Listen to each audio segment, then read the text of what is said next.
Marcel, qu'est-ce qui t'a mené à Limoges en résidence d'auteur pour les francophonies? En fait, la façon dont ça fonctionne, c'est qu'on soumet notre dossier et il y a un comité de lecture qui lit les textes qu'on a déjà écrits. Donc c'était basé sur mon autre texte que j'ai écrit avant, qui s'appelle Œuvre de destruction, qui est un texte un peu plus noir. C'est le texte que j'avais soumis. Mais entre-temps aussi, j'avais rencontré Marie-Agnès Sévestre, qui est la directrice, à Montréal. Elle était venue à un festival et tout ça. Et bon, la vie artistique, on se rend compte que la planète, finalement, elle rapetisse assez rapidement hein, avec les années. Donc, la communauté francophone se retrouve un peu partout. Je les ai croisés 2-3 fois et puis comme ça, ils ont lu mon dernier texte et voilà, on m'a invité à venir poursuivre mon travail ici. Et alors, est-ce que tu peux nous dire ce projet entre Bercail, qui est une œuvre écrite, une fiction, et cette animation, cette inspiration, ce partage avec les gens, habiter les terres, comment ça s'articule tout ça? Oui, en fait, mon projet d'écriture que je suis venue mener ici, Bercail, c'est un projet qui vise un peu à explorer les thèmes de l'ancrage à la terre, en fait. Comme je suis une fille qui vient de la campagne, maintenant j'habite en ville depuis très longtemps, mais disons que la prémisse ou le sentiment qui a fait naître Bercail, le projet d'écriture que j'ai, c'est quand je suis retournée, ça faisait 17 ans que je n'étais pas retournée dans mon tout petit village, qui est quand même à 12 heures de route de Montréal, donc qui est dans ce qu'on appelle au Québec une région éloignée, et qui est géographiquement isolée aussi par une grande forêt où il y a 200 km d'arbres, donc tu passes 2 heures de route où tu ne vois aucune habitation, et l'autre côté, tu arrives dans ma région. Et quand je suis retournée, donc 17 ans plus tard, je me suis trouvée à dire « nous ». En parlant de la région, nous sommes d'ici, nous faisons ci, nous on est comme ça ici, nous on fait ça, alors que ça faisait quand même 17 ans, j'avais passé beaucoup plus de temps à l'extérieur qu'à l'intérieur de ces terres-là.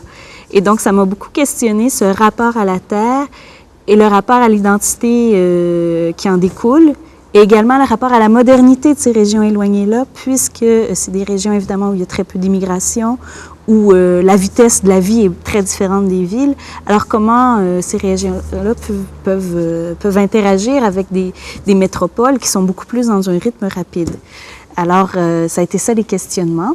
Donc ça c'est mon travail. Et aussi un travail sur la langue. Dans les régions éloignées, il y a toujours une poésie, un accent qui est très fort. Et donc j'avais le goût de jouer un peu avec ça. Et quand on m'a invité ici à Limoges pour écrire, eh bien, on m'a demandé qu'est-ce que tu aurais le goût de faire comme animation, comme travail sur la région. J'ai dit, ben en fait, travailler avec des gens qui habitent justement dans ces régions, c'est pas aussi éloigné que la région dont je viens, mais en fait, travailler avec des gens de la Corrèze qui sont ancrés dans leur paysage, qui n'ont pas quitté cette Corrèze-là, qui l'habitent, qui sont vissés dans le paysage.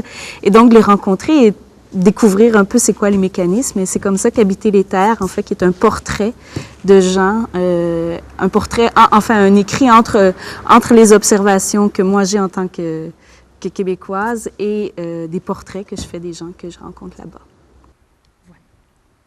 Et la Corrèze, dans le Limousin, c'était un hasard En fait, ben, ça a été par Marie-Pierre Bessangère du Potom Théâtre qui est logée à Tulle, qui elle aussi a fait un travail justement sur le territoire, sur l'appartenance au territoire avec des Corésiens.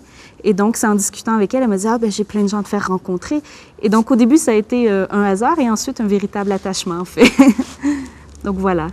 Et dans ton blog, tu cites Richard Desjardins, qui vient aussi de Témiscamingue. Oui, mais il vient de chez moi. C'est là la région dont je vous disais, le Témiscamingue. Et ben Richard Desjardins, en fait, c'est peut-être notre plus beau représentant artistique, québécois d'une part, mais aussi très régional, très local du Témiscamingue. Et lui aussi, je pense que t'as pas le choix quand tu viens, il faut voir de quoi ça a l'air le Témiscamingue, mais la nature est tellement majestueuse. Et les réalités tellement différentes que quand tu viens de cette région-là, je crois que t'as pas le choix de te poser la question à un moment donné sur c'est quoi l'influence de cette nature, de cette région-là sur ta vie, et c'est ce que beaucoup fait Richard Desjardins dans ça. Ouais. puis il a aussi eu une action qui a permis de travailler sur la gestion forestière, une action qui a mené des choses concrètes dans la vie du Québec. Mais en fait, c'est à la base un auteur, compositeur, interprète. Et dernièrement, dans les 5 dernières années, peut-être un petit peu plus, mais il s'est mis à faire des films assez chocs. Le premier étant L'Erreur boréale, qui porte sur la coupe à blanc des forêts en fait boréales, qui sont dans notre région en fait, et qu'on vend aux Américains, etc., sans se soucier à la fois de la perte économique, mais aussi de la perte naturelle que ça provoque. Donc son film a été très fort et présentement, il en a sorti un autre documentaire récemment, Le peuple invisible, sur la réalité amérindienne, qu'on peut même pas imaginer, encore moins ici en France. Je pense que tout le monde a encore un peu, plus ou moins l'idée de l'Amérindien avec sa petite plume qui chante des chansons, mais et il y a un folklore qui est associé à ça, mais présentement, les Amérindiens, c'est une catastrophe, c'est le tiers-monde vraiment, et c'est pas une figure de style quand je le dis. Il y a des endroits où dans les réserves, ils n'ont même pas encore d'eau potable. C'est des gens qui sont complètement désabusés, ils sont laissés à eux-mêmes. 88%, je pense, ou presque 90% des gens sont sur l'assistance sociale. Alors ça crée, bon, bref, je rentrerai pas là-dedans, mais et au Témiscamingue, il y a beaucoup de ces communautés amérindiennes, les Algonquins, tout ça, ils sont situés là. Donc c'est sûr que ça influe beaucoup sur notre vision de la région, oui. Les Algonquins, c'est ça? Oui, les Algonquins. Oui, voilà. Et alors, est-ce que tu as envie de nous lire des passages de ton blog, de tes rencontres, de tes animations? En fait, ce qui est sorti ici, c'est un peu ce qui laisse présager. Donc, il faudra aller sur le blog ensuite pour voir la suite. Mais en fait, la façon dont je présentais les choses, c'était habiter les terres est au pluriel. Et ce que j'en dis, c'est en fait que le pluriel du titre n'est évidemment pas innocent, puisque les terres font appel à celles du centre de la France, bien sûr, donc la Corrèze, mais également à celles du Québec. Effectivement, par le biais de ce projet de portrait de la Corrèze, c'est également à une revisite des souvenirs et des actualités de ma campagne natale, le Témiscamingue, que je vous convie. Peut-être connaissez-vous le merveilleux représentant artistique de cette région qui est l'auteur, compositeur, interprète Richard Desjardins. Bercail, le projet d'écriture entamé ici à Limoges, est directement inspiré de ce rapport à la terre-mère, celle qui forge nos paysages dès l'enfance et par conséquent nos conceptions du monde.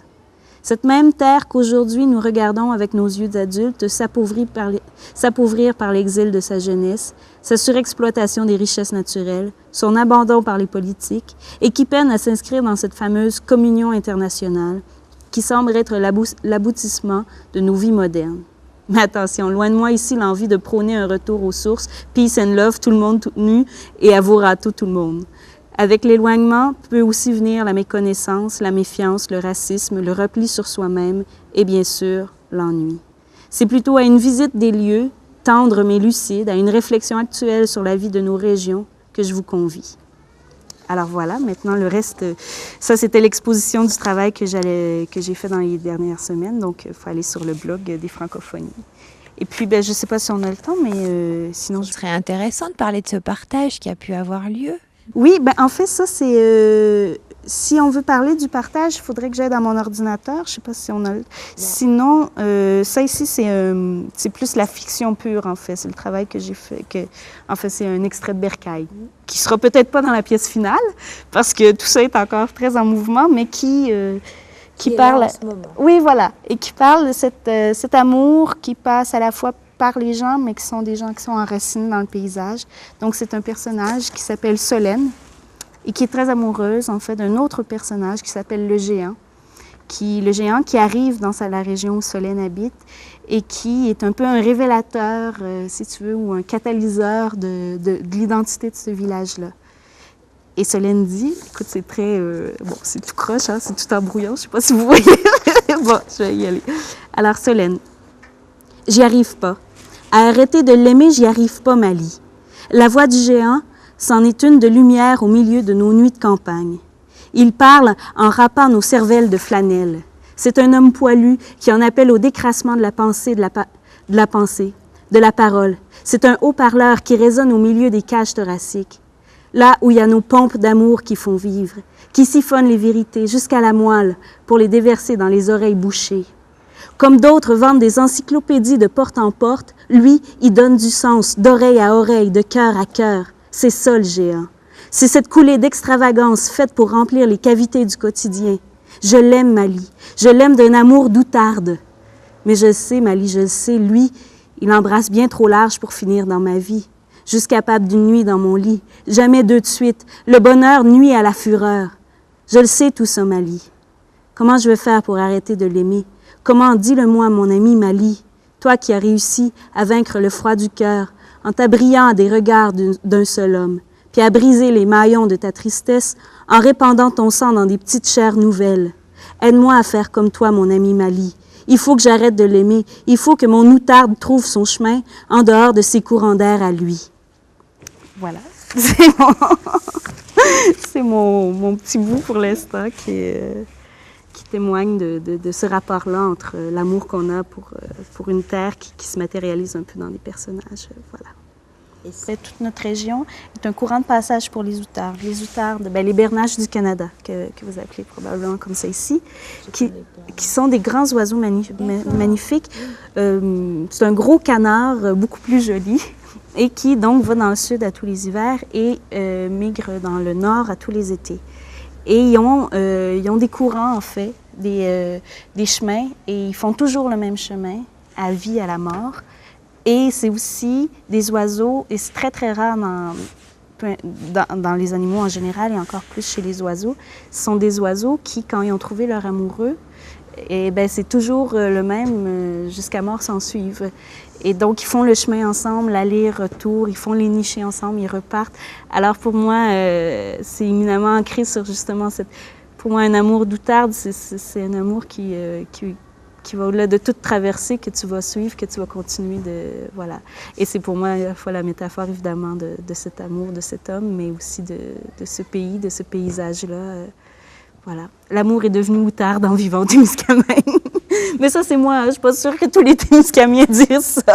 C'est mon invention personnelle de ce que c'est que l'amour. Voilà.